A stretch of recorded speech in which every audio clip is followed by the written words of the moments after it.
हम लोग पिछले वाले वीडियो में कक्षा 10 वास्तविक संख्याओं का प्रश्नावली 1.1 किए थे। इस वाले वीडियो में हम लोग प्रश्नावली 1.2 शुरू करेंगे। ठीक है, तो वो वीडियो प्रश्नावली 1.2 शुरू करने से पहले कुछ बेसिक चीज़ें हैं, उन्हें पहले बता लेते हैं, फिर प्रश्नावली 1.2 शुरू किया जाएगा। ठीक है, वैसे तो आप लोग को पता है कि भाज्य संख्या तथा अभाज्य संख्या होती क्या है, लेकिन फिर भी हम बता देते हैं। देखिए, जैसे भाज्य संख्या, भाज्य, अभाज्य। अभाज्य संख्या जो संख्या अपने आप कटे या फिर एक से कटे, अपने आप से या फिर एक से कटे, उसे अभाज्य संख्या बोलते हैं। जैसे 2, 3, 5, 7 और सारी होती हैं। और अभाज्य संख्या में आ जाएगा आपका 4 आ जाएगा, 10 आ जाएगा, 9 आ जाएगा, आपका 6 आ जाएगा।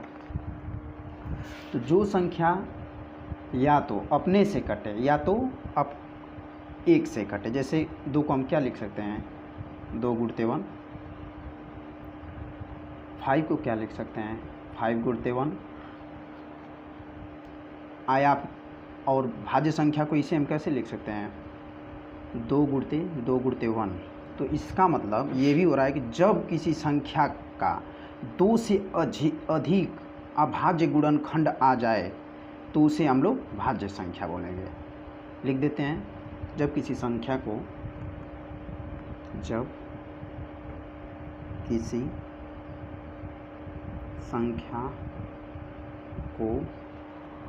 2 से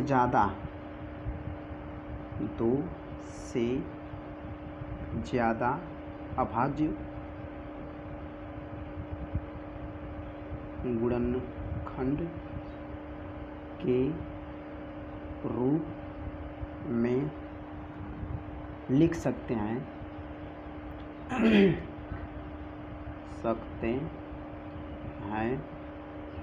तो भाज्य संख्या कहते हैं, तो उसे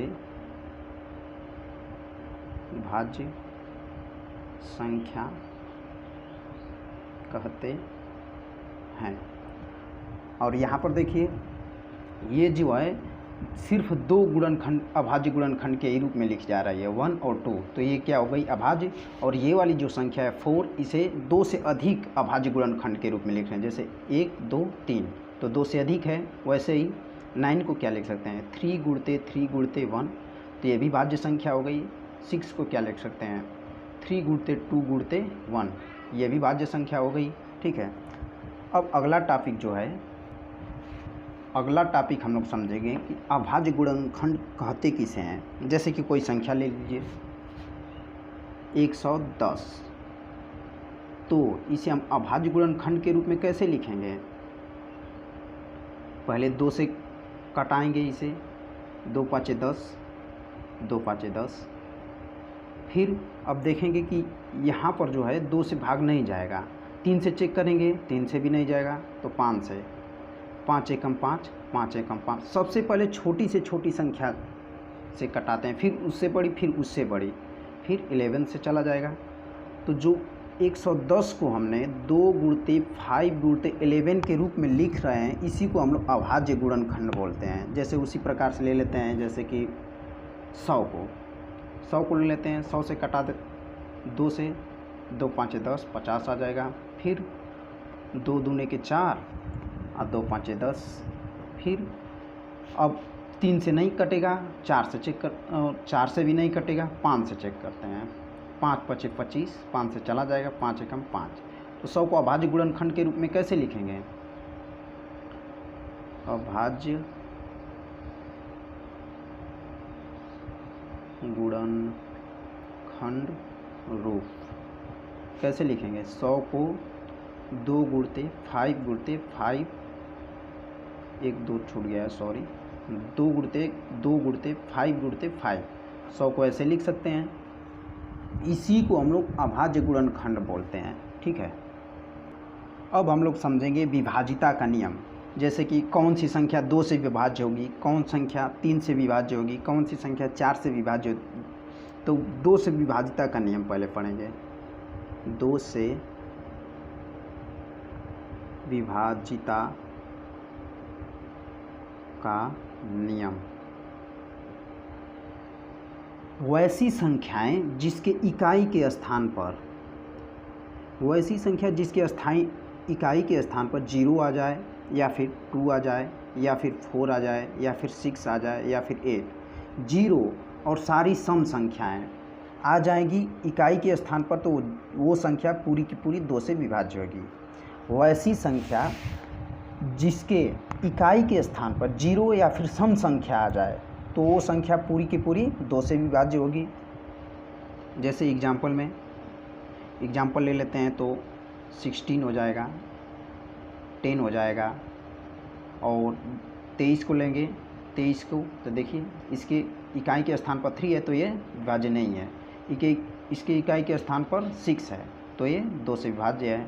इसके इकाई के स्थान पर 0 है तो ये भी 2 से विभाज्य है। ठीक है, अब समझेंगे 3 से विभाज्यता का नियम। 3 से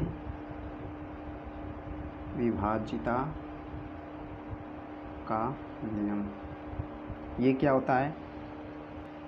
अगर संख्या का योग जो है 3 से विभाज्य होगा तो पूरी की पूरी संख्या 3 से विभाज्य होगी। जैसे कि अगर संख्याओं का योग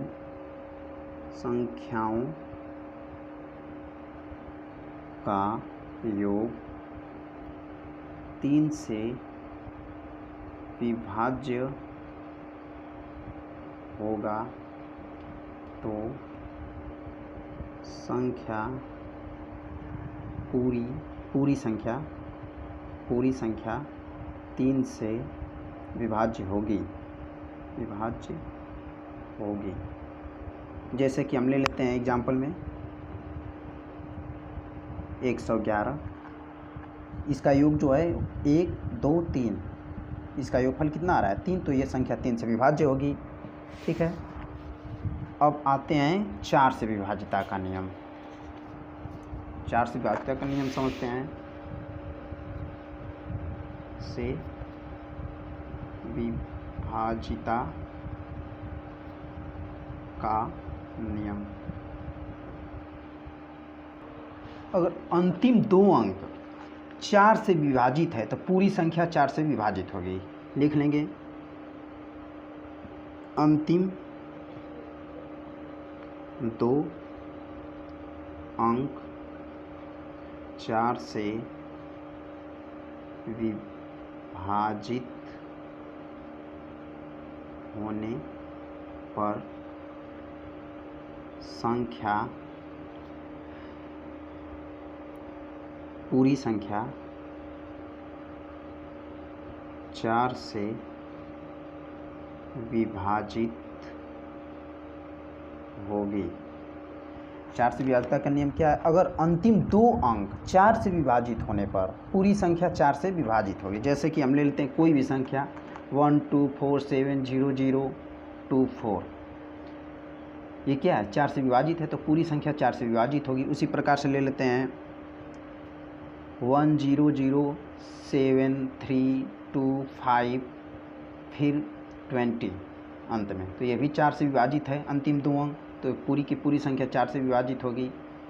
जैसे कि कोई और संख्या दे दे 1 0 0 2 7 3 4 8 1, अंतिम 2 अंक जो है ये 4 से विभाजित नहीं है तो ये पूरी की पूरी संख्या 4 से विभाजित नहीं होगी।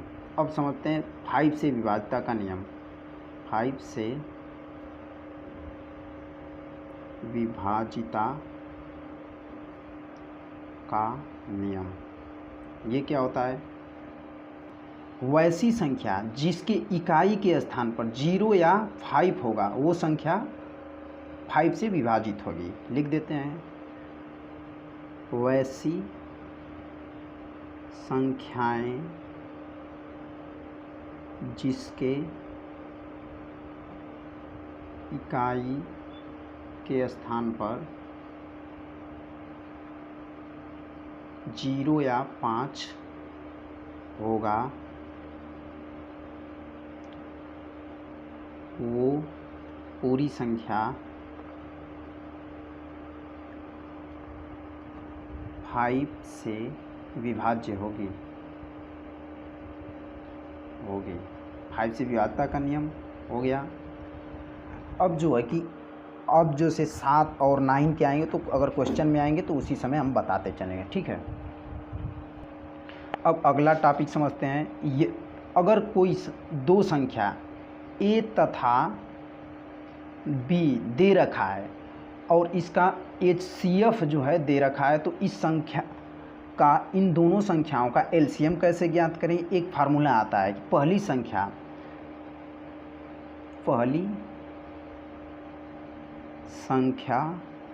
गुणते दूसरी संख्या बराबर होता है HCF गुणते LCM। तो हम पहली संख्या a ले रहे हैं, दूसरी संख्या को b ले लेते हैं, तो इसका HCF और इसका LCM, ये फार्मूला होता है, ये आप लोग याद रखेंगे, ठीक है। पहली संख्या गुणते दूसरी संख्या बराबर HCF गुणते LCM।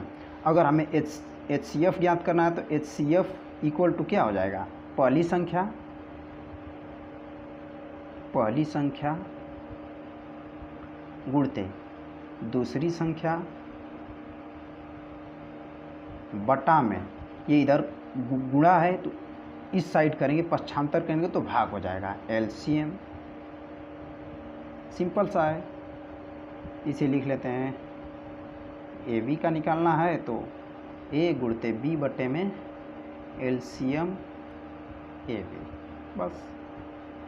इसी प्रकार से अगर हमें LCM निकालना है तो A गुणते B बटे में HCF हो जाएगा, बस। सिंपल सा फार्मूला है, हमें याद रख लेना है। अब अगला टॉपिक जो आता है वो है गुणनखंड वृक्ष। ये क्या होता है, अब समझते हैं गुणनखंड वृक्ष क्या होता है।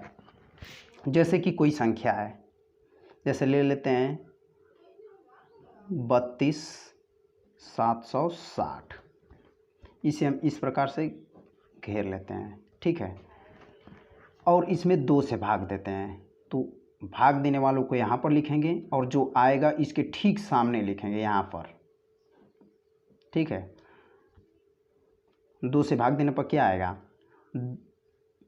थोड़ा बड़ा ले लेते हैं, 2 एकम 2, 2 छक्का 12, कितना बचा 1, 2 तिहाई 6, फिर बचा 1, 2 आठे 16, यहाँ पर 0, ठीक है।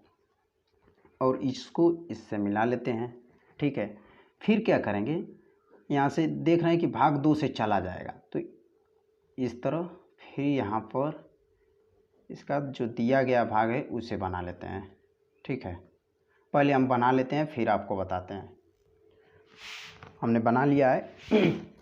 अब क्या करते हैं, इससे इसको मिलाते हैं, फिर इसे इसमें, फिर इससे इसको, फिर इस प्रकार से मिलाते जाते हैं, ठीक है।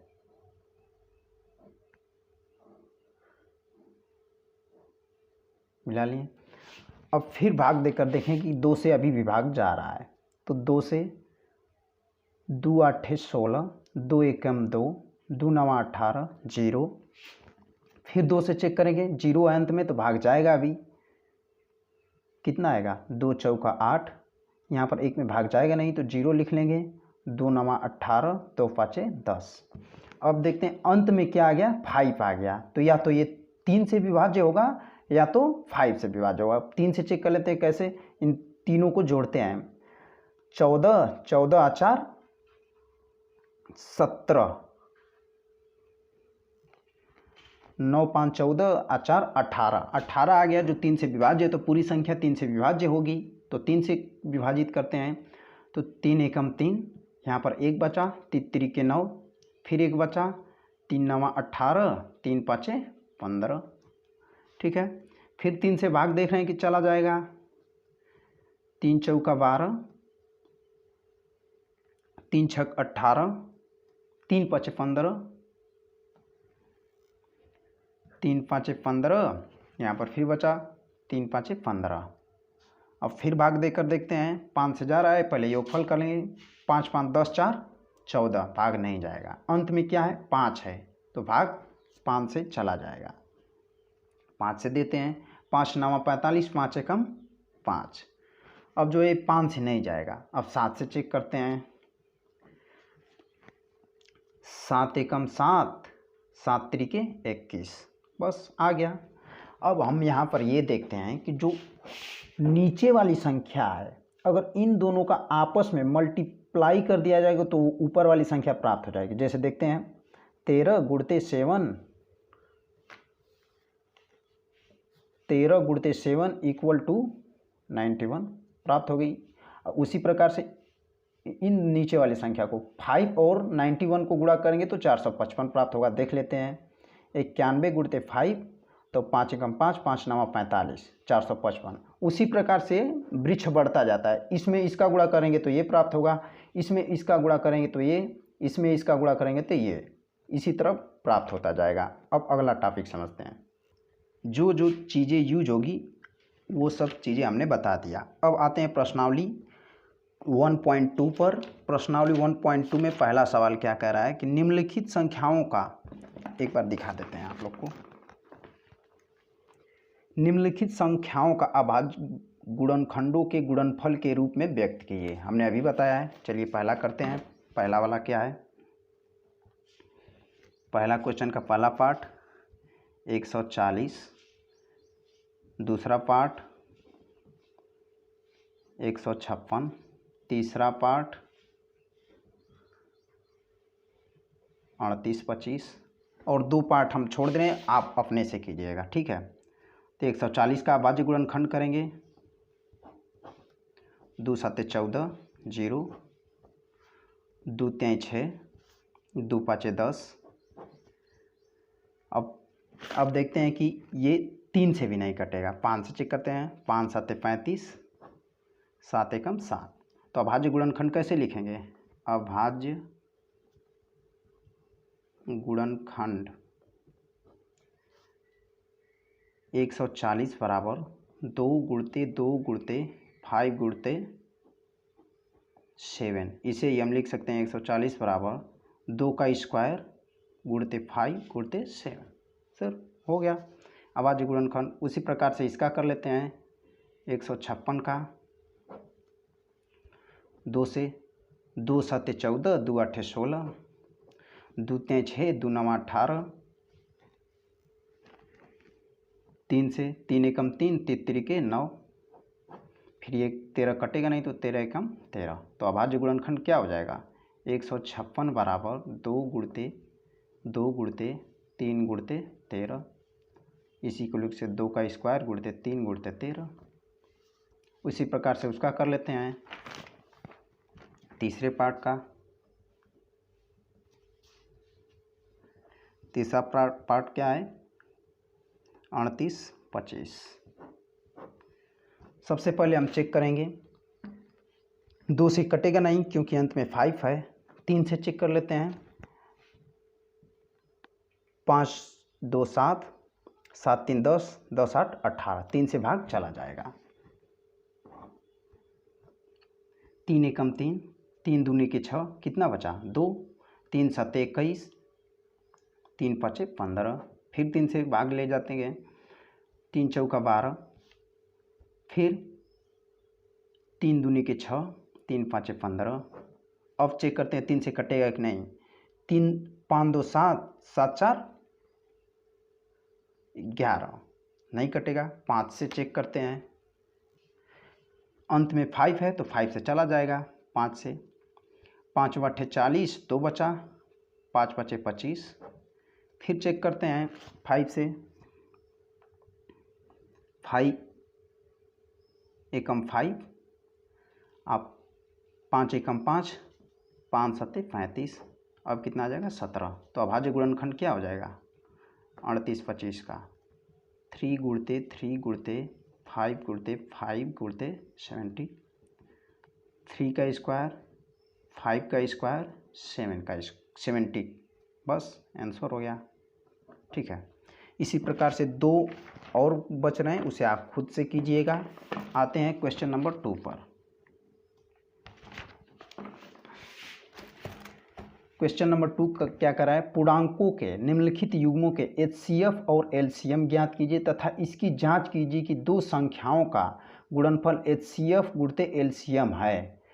ये चीज़ें हमें जांच करनी है कि दो संख्याओं का गुणनफल HCF गुणित LCM होता है।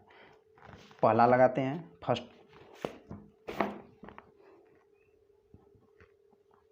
क्या है, 26 और 91 है।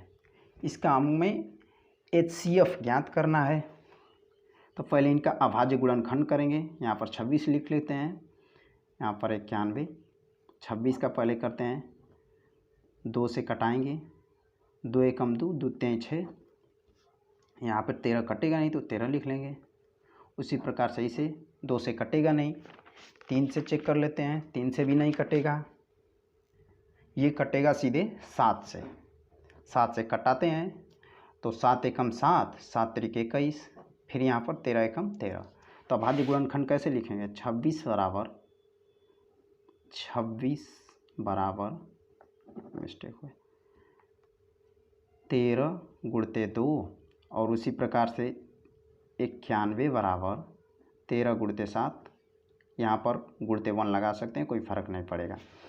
अब HCF निकालना है हमें अभाज्य गुणनखंड विधि से 26 और 91 का। तो इसमें जो कॉमन होता है वही क्या हो जाता है, HCF। दोनों में कॉमन क्या है, 13, तो क्या हो जाएगा, HCF हो गया। और LCM कह रहा है, LCM कैसे निकालते हैं, LCM में हम ये देखते हैं कि अधिकतम घात, मतलब कि जैसे कि 13 का इसमें अधिकतम घात क्या है, 1, 2 का 1 और 1। इसमें क्या है, 13 का अधिकतम घात 1 है, 7 का अधिकतम घात 1 है और 1। अधिकतम घात लिखते हैं तो 13 का अधिकतम घात क्या है, 1 है, तो इस वाले को लिख लेंगे 13 का घाते 1 गुणते 7 का अधिकतम घात 1 है तो 7 लिख लेंगे, फिर 2 का 1, तो 13 गुणते 7 गुणते 2, 7 दूने के 14, 13 गुणते 14, ये आपका आ जाएगा 182। आप गुणा करके देख लेंगे, गुणा करने आपको आना चाहिए। अब क्या करेंगे, उत्तर की जांच, क्योंकि बोला है कि दो संख्याओं का गुणनफल HCF और LCM के बराबर होता है, यही हमें जांच करना है। तो चेक कर लेते हैं। पहली संख्या, हम लोगों ने फार्मूला पढ़ रखा है कि पहली संख्या गुणते दूसरी संख्या इक्वल टू LCM गुणते HCF। ठीक है, तो पहली संख्या क्या है हमारी, 26 है, दूसरी संख्या 91 है, इक्वल टू LCM क्या है 182 और HCF क्या हमारा आया है 13। आपस में गुणा करेंगे तो आपका आ जाएगा, इधर आ जाएगा 2366, इधर भी आ जाएगा आपका 2366। हम देखते हैं कि LHS बराबर RHS हो गया, तो इसका मतलब ये हुआ कि LCM और HCF का गुणनफल जो है वो पहली संख्या गुणते दूसरी संख्या का गुणनफल के बराबर होता है। ठीक है, अब इसका दूसरा पार्ट देखते हैं। दूसरा पार्ट क्या है, 510 और 92। दूसरा पार्ट 510 और 92 निकालते हैं। अभाज्य गुणनखंड पहले करेंगे, 92 का यहाँ पर कर लेंगे, 2 से कटाएंगे, 2 दूने के 4, यहाँ पर 1 बचा, 2 पाँचे 10, 2 पाँचे 10, फिर 2 से अब कटेगा नहीं, 3 से चेक करते हैं, 3 आठे 24, 3 पाँचे 15 कट जाएगा, 3 आठे 24, 3 पाँचे 15, फिर 3 से चेक करते हैं, 3 दूनी के 6, 2 बचा, नहीं कटेगा, इसका मतलब 5 से चेक करते हैं, 5 एकम 5, 5 सत्ते 35, 17 एकम 17, इसे भी अभाज्य गुणनखंड कर लेंगे 2 से, 2 चौको 8, 2 छक्के 12, 2 दूनी 4, 2 तें 6, यहाँ पर 23 आ जाएगा। तो पहले अभाज्य गुणनखंड लिख लेंगे, 510 बराबर 2 गुणते 3 गुणते 5 गुणते 17 और 92 बराबर 2 गुणते 2 गुणते 23। तो HCF क्या हो जाएगा? HCF आप 510 कामा 92 का, दोनों में कॉमन क्या है? कॉमन क्या है? 2 है और ये सिर्फ 2 है, तो HCF क्या हो जाएगा? 2। एलसीएम जो है 510 और 92 का अधिकतम घात देखते हैं तो इसे हम इस तरह भी लिख सकते हैं, 2 के घाते 1 गुणते 3 के घाते 1 गुणते 5 के घाते 1 गुणते 17 और इसे 2 के घाते 2 बार आया है ना, तो 2 घाते 2 गुणते 23 लिख सकते हैं ना। तो अधिकतम घात देखते हैं, 2 के घात अधिकतम 2 है तो 2 के घाते 2, फिर 3 के घात अधिकतम 3 1 है, फिर 5, फिर उसी प्रकार से 17 लिख लेंगे, फिर 23। आपस में सबका गुणा कर देंगे, आपस में गुणा करने पर हमें क्या प्राप्त होगा? 23,460। गुणा आप खुद करेंगे, यहाँ पर अगर हम गुणा करेंगे तो वीडियो लंबी हो जाएगी। और एक जो थर्ड पार्ट है इसका क्या दिया है? 336 और 54, ये आप खुद लगाएंगे। जैसे हमने इस दोनों क्वेश्चंस को बताया उसी तरह ये भी लगेगा। अब आते हैं तीसरा क्वेश्चन। तीसरा क्वेश्चन क्या कह रहा है? तीसरा क्वेश्चन कह रहा है अभाज्य गुणनखंड विधि द्वारा निम्नलिखित पूर्णांकों के HCF और LCM निकालिए। अभाज्य गुणनखंड विधि द्वारा, चलिए ये भी कर लेते हैं। तीसरा का पहला पार्ट है, कितना है? 12 कामा 15 कामा 21। इसका अभाज्य गुणनखंड विधि द्वारा HCF तथा LCM निकालना है। करते हैं, 12 15 21 कटा लेते हैं, 2 6 के 12, 2 3 6, 3 एकम 3, इसे भी कटा लेते हैं, 3 5 15, 5 एकम 5, 3 7 21, 7 एकम 7। तो 12 बराबर लिख सकते हैं 2 का गुणते 2 गुणते 3, इसे ही हम लिख सकते हैं 2 का स्क्वायर गुणते 3, और इसे क्या लिख सकते हैं? 15 को 15 बराबर 3 गुणते 5, और ये 21 को हम लोग लिख सकते हैं 3 गुणते 7। ठीक है, यहाँ पर लिख देते हैं 15 बराबर 3 गुणते 5, 21 बराबर 3 गुणते 7। इसके घात 1 है, इसके घात 1 है, इसके भी घात 1 है, इसका घात 1 है। ठीक है, तो LCM जो है, पहले HCF ऑफ 12 15 21 क्या हो जाएगा? जो सब में कॉमन है, सब में कॉमन क्या है? यहाँ भी 3 है, 12 वाले में भी, 15 में भी 3 आया है और 21 वाले में 15 है, तो HCF क्या हो जाएगा? 3। LCM जो मैक्सिमम घात है उसे लिखते हैं। मैक्सिमम घात क्या है? 2 की मैक्सिमम घात 2 है गुणते 3 की मैक्सिमम घात 1 है तो 3 लिख लेंगे, फिर 5 लिख लेंगे, फिर 7 लिख लेंगे। आपस में गुणा कर लेते हैं, 4 हो जाएगा, 3 हो जाएगा, 5 हो जाएगा गुणते 7, 4 5 20, 20 3 60, 6 7 42, 420 आंसर आ जाएगा। ठीक है, उसी प्रकार से इसका सेकेंड पार्ट देखते हैं। सेकेंड पार्ट में क्या दिया है? 17 23 और 29 का HCF और LCM अभाज्य गुणनखंड विधि से निकालना है। तो एक चीज़ ध्यान दीजिए, ये तीनों संख्याएं क्या है? अभाज्य है। तो जब तीनों संख्याएं अभाज्य होगी तो उसका जो HCF है, इन तीनों का HCF जो है 1 होगा। कितना होगा? 1। HCF 1 होगा। और अगर HCF 1 हो गया तो LCM जो है उन तीनों संख्याओं का गुणनफल के बराबर होगा, 17 गुणते 23 गुणते 29, यही क्या हो जाएगा? LCM। यहाँ पर हम इन सब का गुणा करेंगे तो 11,339 आएगा।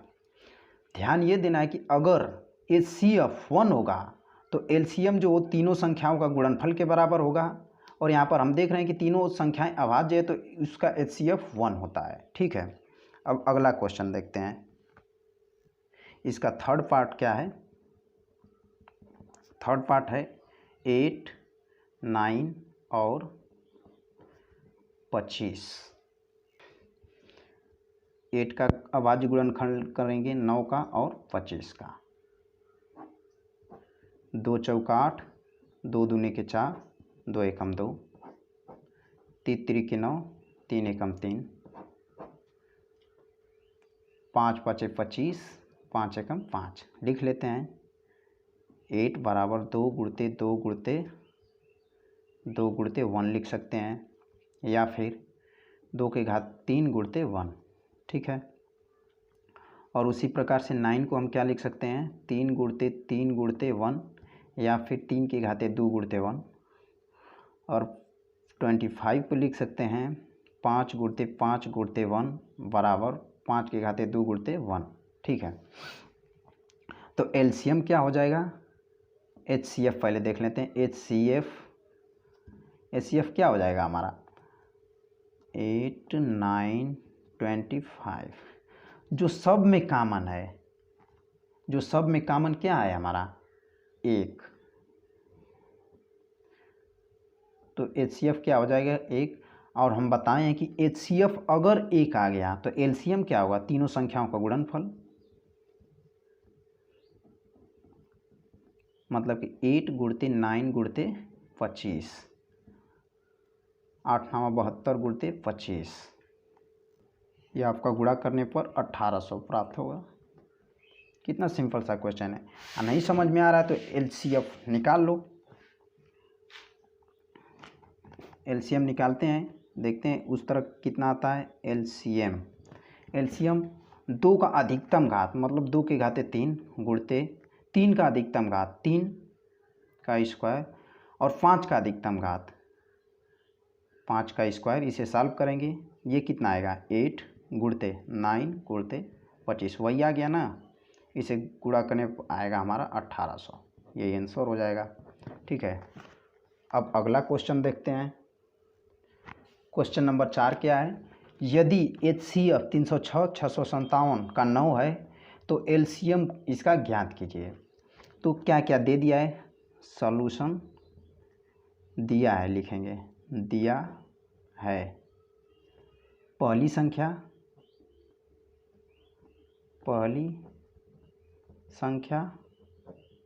306, दूसरी संख्या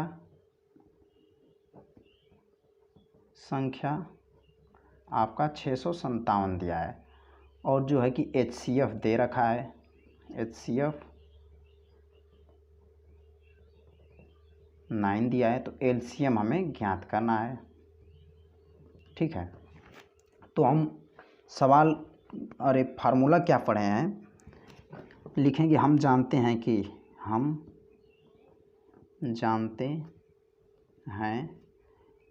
इंग्लिश में इसे वी नो दैट बोलते हैं।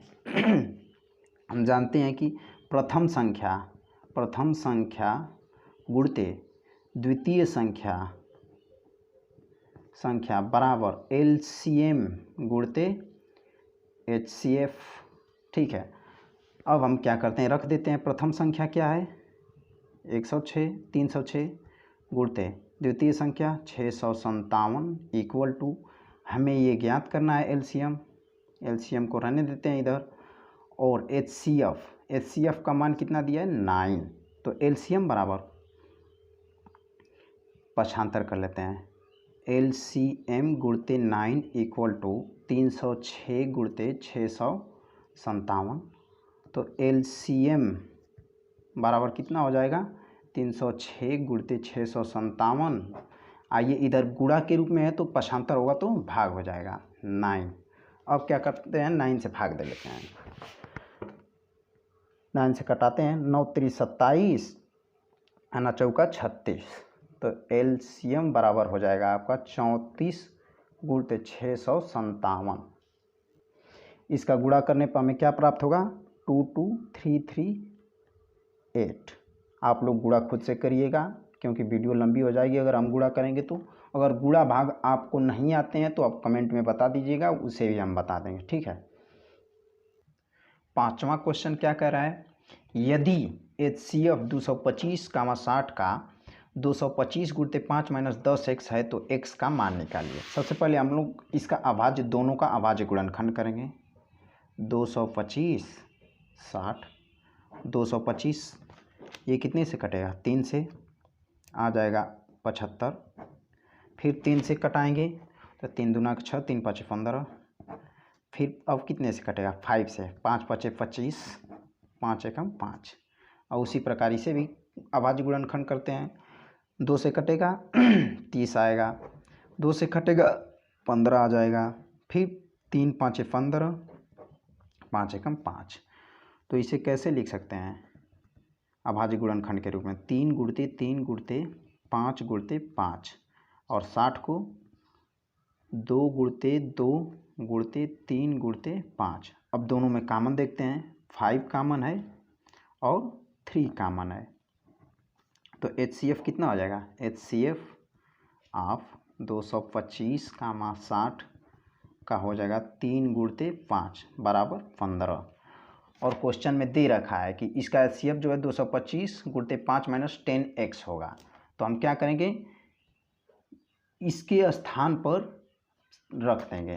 जैसे है दे रखा है कि HCF ऑफ 225, 60 इक्वल टू 225 गुणते 5 माइनस 10x।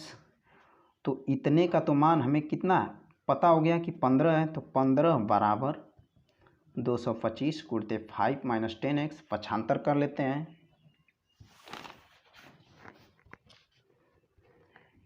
10x को इधर लेकर चले आते हैं क्योंकि हमें x का मान निकालना है, तो ये इधर माइनस है तो इधर आएगा। 75 करने पर लिखेंगे यहाँ पर, 75 करने पर, 75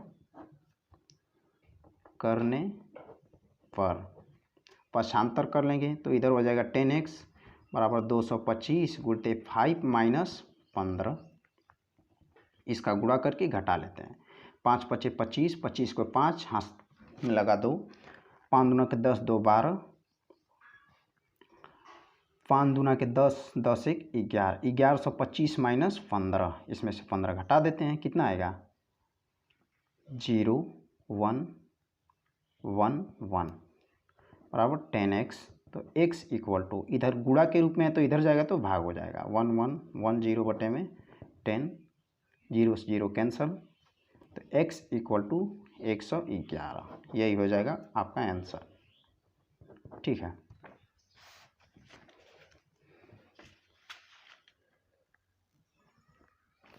अब हम ये देखते हैं कि ठीक क्वेश्चन नंबर 5 की तरह ही क्वेश्चन नंबर 8 है। देखिए 18 और 117 के HCF को 18 m तथा 117 के रूप में दर्शाया गया है। तो m का मान ज्ञात कीजिए, साथ ही 18 और 17 का LCM ज्ञात कीजिए। हमने LCM भी आपको निकालने बताया है और ऐसे सवाल को अभी क्वेश्चन नंबर 5 में हमने करके आए हैं। और अगला सवाल देखते हैं, क्वेश्चन नंबर 7। और क्वेश्चन नंबर 6 क्या है, HCF 120 और 225 बराबर 15, तो LCM 120 और 225 का ज्ञात कीजिए। हमने ऊपर अभी अभी बताया है, चाहे रुको इसे भी बता देते हैं। 6 का लिखेंगे, दिया है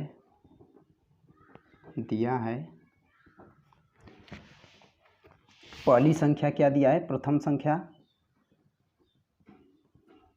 120, द्वितीय संख्या 225, और इसका जो है HCF दिया है, HCF ऑफ 120, 225 का 15 दिया है। तो LCM हमें निकालना है, LCM 120, 225। इस तरह लिखने से हमें ये पता चलता है क्या क्या चीज़ें दी हैं और क्या हमें निकालना है, ठीक है। तो इसी प्रकार आप भी लिख कर लगाइएगा। अब हम लोगों ने पढ़ रखा है, लिखेंगे, हम जानते हैं कि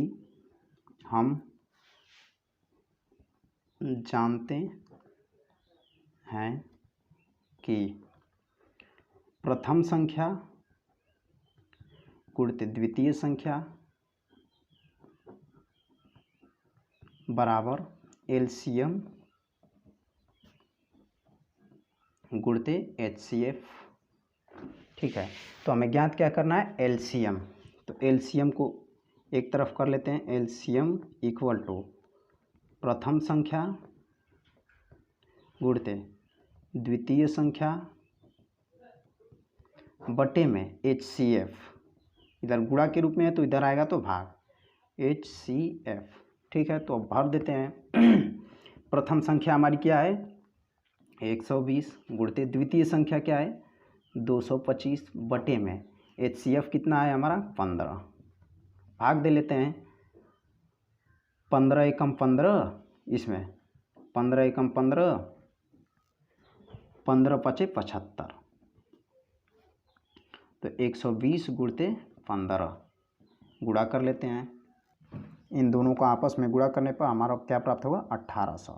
यही आपका आंसर हो जाएगा। एलसीएम ऑफ 120 कामा 225 का। ठीक है, अब अगला क्वेश्चन देखते हैं। अगला क्वेश्चन क्या है, अगला क्वेश्चन दे रखा है नीचे दी गई आकृति में x तथा y का मान ज्ञात कीजिए। सबसे पहले हम इसे बनाएंगे।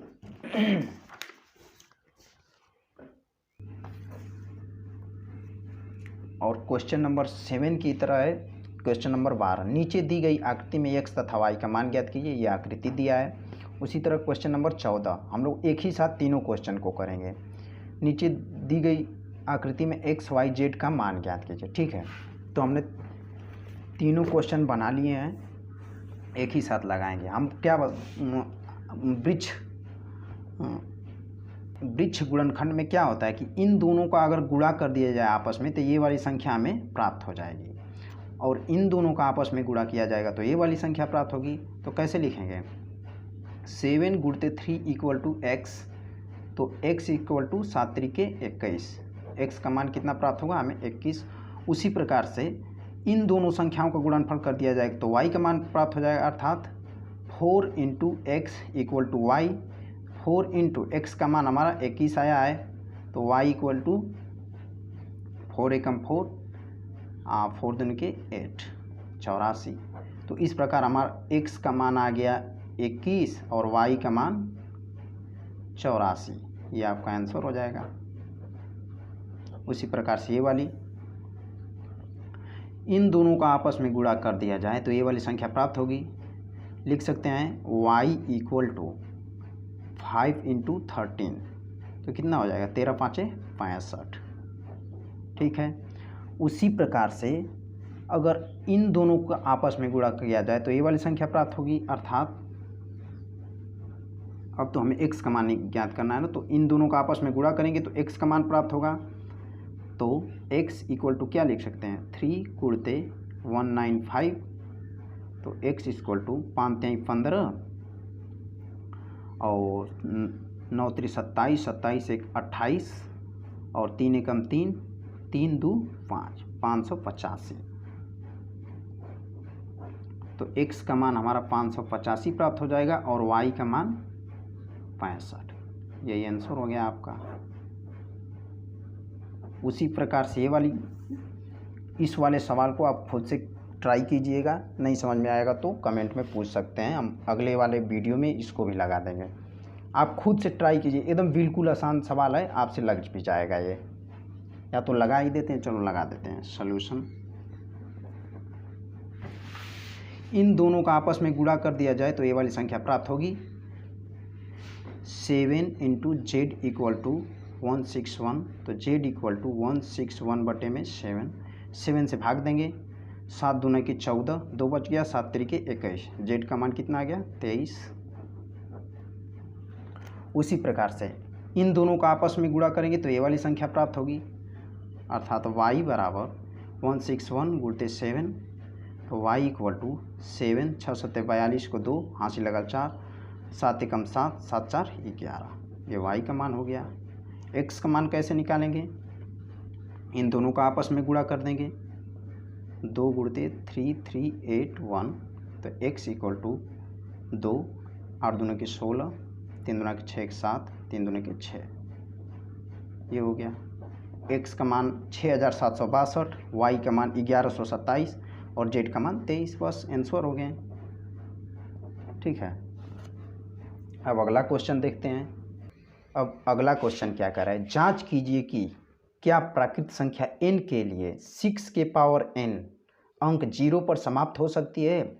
इसका एक सिंपल सा रिजल्ट, यहाँ पर 6 के पावर n भी देख सकता है, या फिर 4 के पावर n, या फिर 10 के पावर n दे सकता है। तो इसका सीधे रिजल्ट लिखेंगे। रिजल्ट, यदि कोई संख्या 0 पर समाप्त होना चाहती है, यदि कोई संख्या 0 पर समाप्त होना चाहती है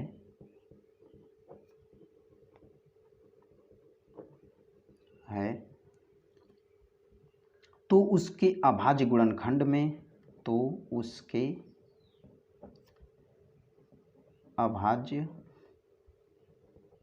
गुणनखंड में कम से कम एक बार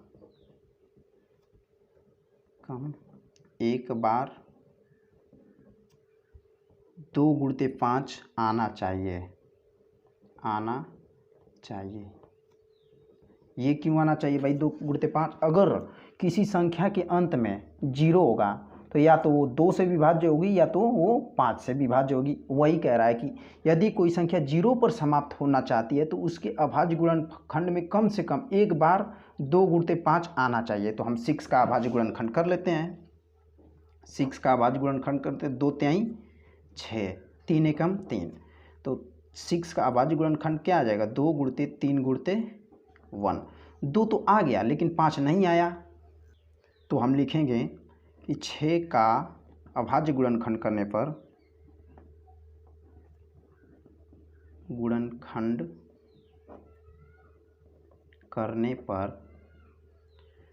2×5 के रूप में नहीं है। अतः यह संख्या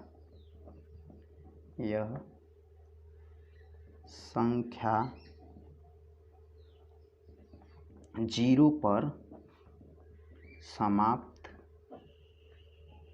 नहीं होगी। बस आंसर हो गया, यही आंसर हो जाएगा। और वो कह क्या रहा है उसे समझ लेते हैं। जैसे कि कोई संख्या लेते हैं 10, n कह रहा है प्राकृत संख्या, तो कितना हो जाएगा, 1 हो जाएगा, 2 हो जाएगा, 3 हो जाएगा, 4। तो 10 के पावर जो n है तो 0 पर समाप्त होगा। तो देखते हैं कि कैसे 0 पर समाप्त हो रहा है। 10 के पावर 1 रखेंगे तो 10 आएगा, जो कि 0 पर समाप्त हो रहा है। उसी प्रकार से 10, n का मान अब 2 रख देते हैं तो 100 आएगा, जो कि 0 पर समाप्त हो रहा है। 100 आ रहा है जो कि 0 पर समाप्त हो रहा है। उसी प्रकार से 10 के पावर 3 ले लेते हैं, मतलब कि n का बराबर 3 इसमें ले लेते हैं तो 1000 आ जाएगा। ये भी जो है 0 पर समाप्त हो रहा है। सिर्फ यही क्वेश्चन में कह रहा था। अब आते हैं क्वेश्चन नंबर 10 पर। व्याख्या कीजिए कि 7×11×13 + 13 और 7×6×5×4×3×2×1 + 5 भाज्य संख्याएं हैं। ऐसा ही सवाल क्वेश्चन नंबर 13 है। व्याख्या कीजिए कि 7×30×11 + 11 और 7×6×5×4×3×2×1 + 3 भाज्य संख्याएं क्यों। 10वां हम लगा देते हैं, 13 नंबर आप खुद से ट्राई कीजिएगा। चलिए, तो क्वेश्चन नंबर 10 हो गया। इसका सलूशन हम लिखते हैं 7×11 × 13 + 13 को हम लोग क्या लिख सकते हैं, 7×11 × 13 है, 13 + 13। इसमें दोनों में 13 कॉमन दिख रहा है, दोनों में 13 कॉमन ले लेते हैं तो क्या आ जाएगा, 7×11 + 1। अब यहाँ पर हम देखते हैं 7×11 × 7 = 77 + 1 13×78 हो जाएगा। ×1 हम लिख सकते हैं। यहाँ पर हम देखते हैं, हम लोग ये देख रहे हैं कि इस संख्या को 2 से अधिक अभाज्य गुणनखंड के रूप में लिख सकते हैं। तो ये संख्या क्या होगी? भाज्य। भाज्य संख्या किसे कहते हैं? वैसी संख्या जिसे 2 से अधिक गुणनखंड के रूप में लिख सकें उसे भाज्य संख्या कहते हैं। तो यहाँ पर दिख रहा है कि 2 से अधिक गुणनखंड के रूप में हम इसे लिख ले रहे हैं, तो ये भाज्य संख्या होगी। उसी प्रकार से ये हो जाएगा, क्या है, 7 × 6 × 5 × 4 × 3 × 2 × 1 + 5। इसमें हम 5 कॉमन ले लेते हैं। 5 कॉमन ले लेंगे तो क्या आएगा? 7 × 6 × 4 × 3 × 2 + 1 बराबर 5 × हम इनका आपस में गुणा करके जोड़ देंगे तो ये कितना आएगा? 1009। ऐसे हम लिख सकते हैं × 1। यहाँ भी हम देख रहे हैं कि 2 से अधिक अभाज्य गुणनखंड के रूप में लिख सकते हैं, तो ये कैसी संख्या होगी? भाज्य संख्या। बस यही व्याख्या हो गया।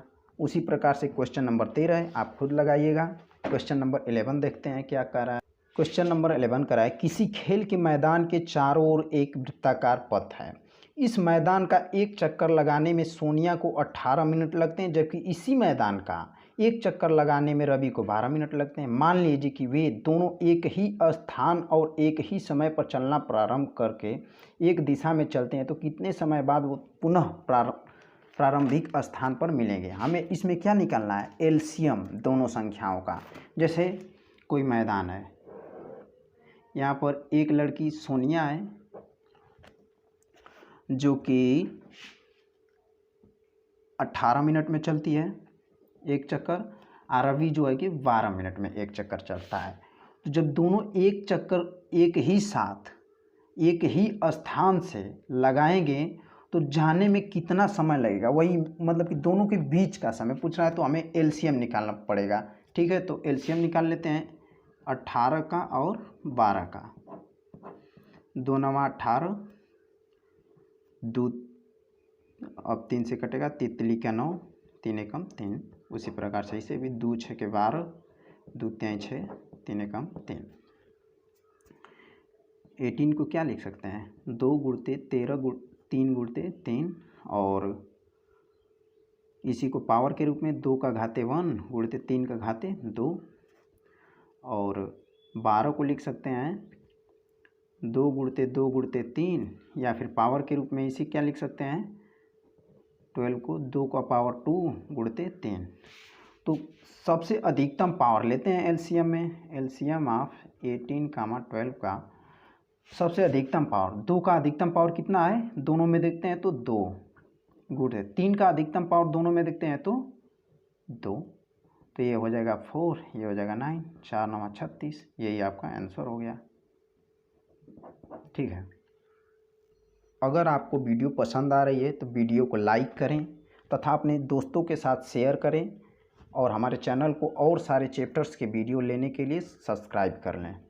धन्यवाद, मिलते हैं नेक्स्ट वीडियो में, तब तक के लिए जय हिंद।